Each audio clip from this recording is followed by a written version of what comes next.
I'd like to welcome you all to the Gavin MacFadyen Award.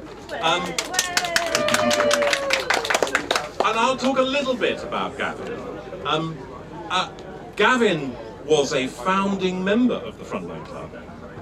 He was also one of those journalists who used to advise us on how to do all this. So much of this structure and what we are is down to Gavin and his advice and his support, for which we're really very grateful. In fact, I personally found Gavin one of the sort of steadiest people I knew. And when I had doubts about certain things, I'd speak to Gavin, and I wouldn't have those doubts after speaking to Gavin. And he really was a bit of a rock. And I certainly miss him greatly. And I'm very, very pleased that there's an award for him, and that we're here at the Frontline Club today, recognising him and giving an award, of which I won't talk too much about. But all I just wanted to do was introduce it, welcome you all, and let's get on with awarding the Gavin MacFadyen Award.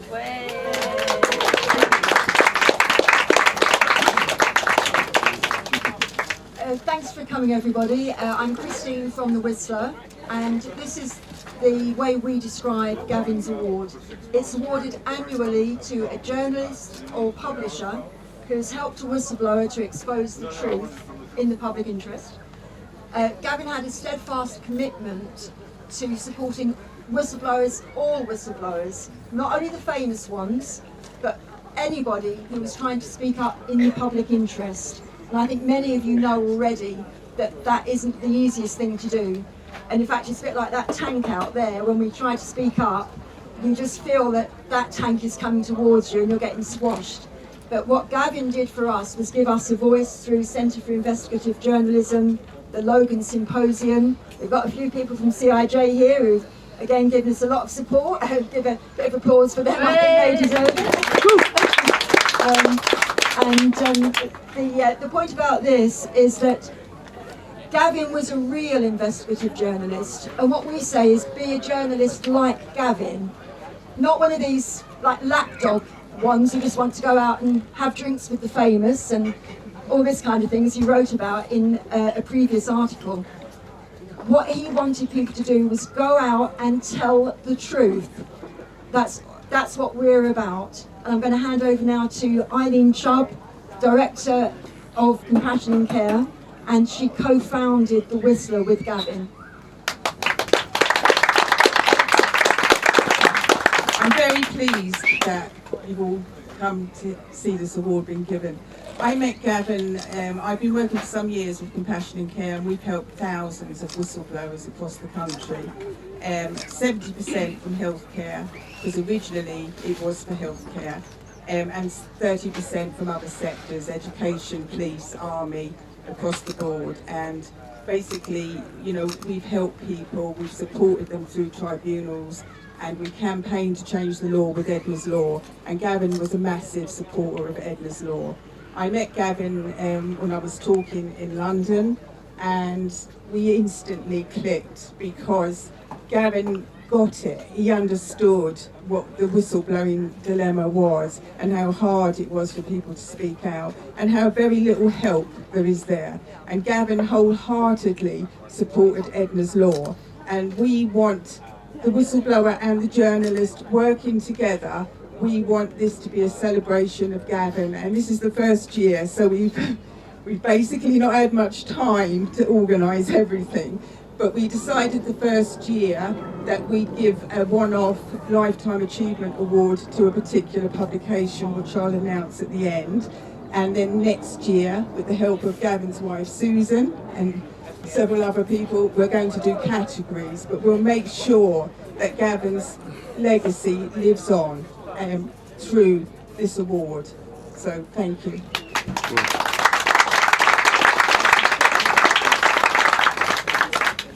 I'm just going to hand over now to Susan Venn, Gavin's wife. I really just wanted to say that it's fantastic for Gavin that this is happening. He was very modest.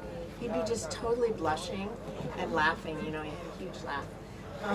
about all this attention. But what it's for is something he desperately wanted to make more solid, more pervasive in the society now, which he predicted would be more threatening to whistleblowers than ever before. So this job that you're doing is heroic. I would like to see if the three organizations, Whistler, Compassion and Care, and the CIJ, could work together for next year to give you more resources, because you do everything on a shoestring, and to find the sympathetic psychiatrists and lawyers you need to support the people who need them. Yeah. So we've got a lot of work to do, but it's very exciting, and thank you for coming.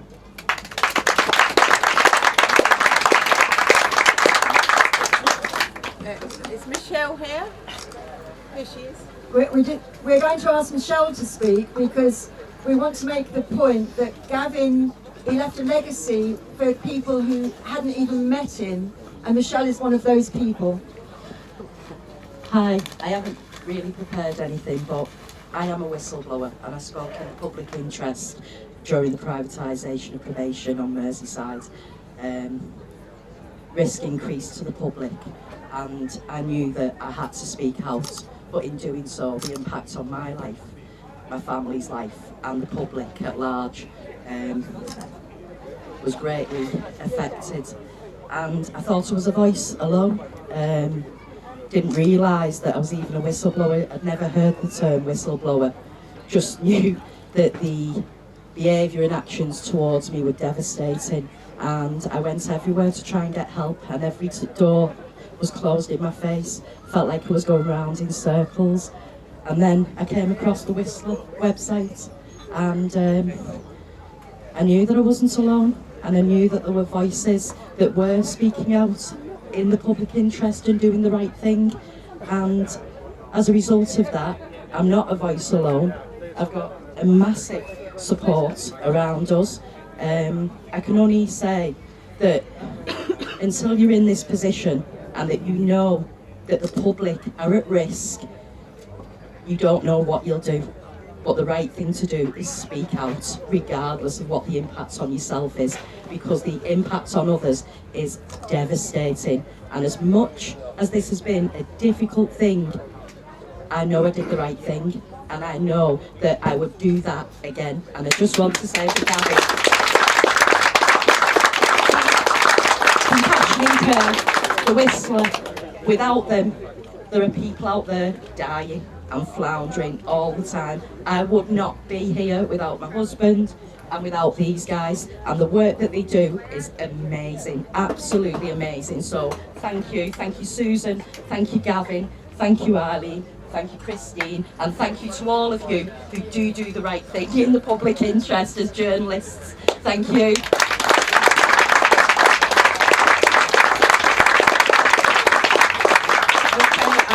Now I'm going to read the award.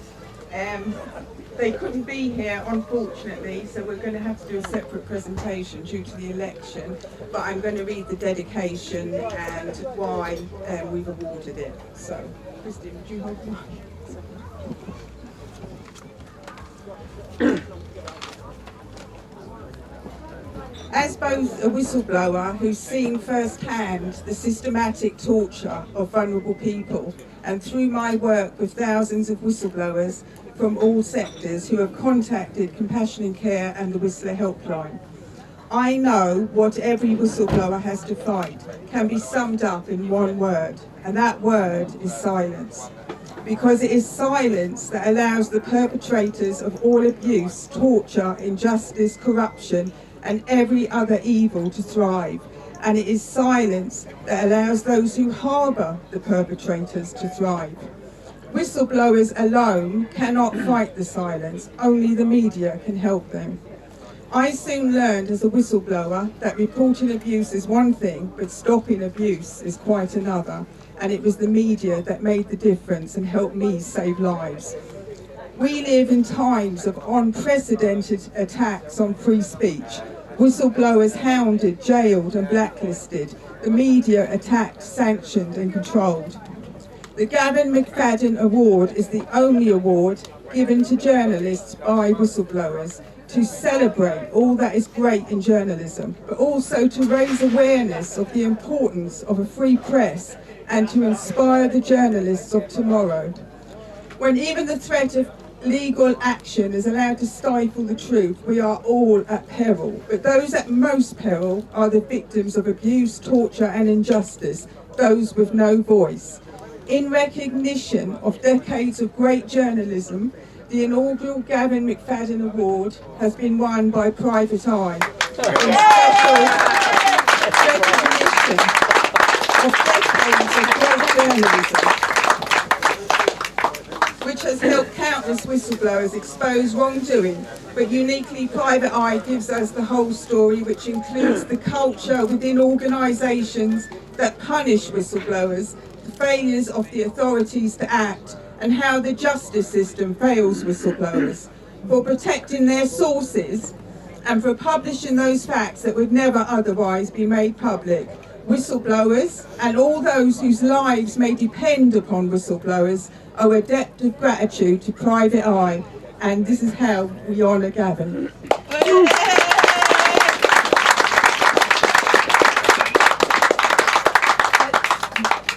Thank you, Eileen. This is the actual award. We thought we have to have Gavin's photo on it, and I know that will bring back memories for Susan.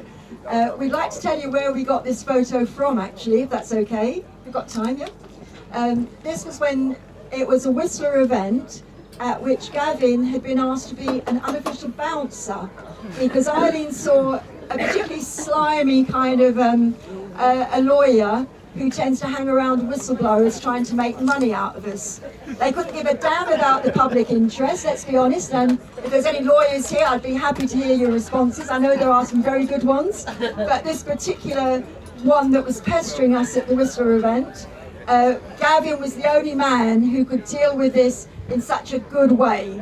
This was Gavin's expression when he came back after removing the unwanted person, and I think his words was, Eileen, where's the kedgeree? So that was his kind of attitude, wasn't it? Let's deal with the problem, let's get the problem sorted, let's get the baddies sorted, and then let's get on with having a good time, a drink and some food, which is why this Frontline Club, and thank you very much to Vaughan for inviting us to do the award here. This is a particularly good place to celebrate Gavin's work and his legacy. So please, everybody, go out and be a journalist like Gavin. Private